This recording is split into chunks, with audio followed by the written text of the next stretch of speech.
در حق او پیمانا کو د نابرا هزن سوریا دموکراتیک و دسلاتا شامی ده هاتیه امزکرن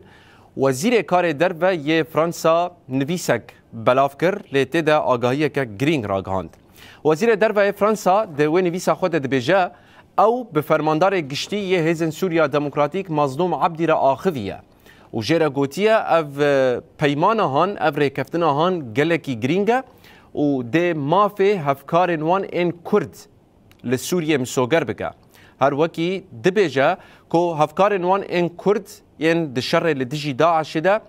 گلکی دوی پیواجوی ده دوی مافی خواه بجیبینن و بجداری پروسه سیاسی یا سوریه ببن. وزیر کار درو یه فرانسا پشتراز دکه که افگاوه هان ده بهله شر لدیجی داعش لکیلکا هفکارن وان این کرد بردوام بکه و ده گاوه که ارینی ده روژن پیش ده وره ورگراندن ده همان وقت ده وکه گاوه که دیروکی جیب ناب دکه اوه گشتی جه فرماندار گشتی قصد مظلوم عبدی رد بیجه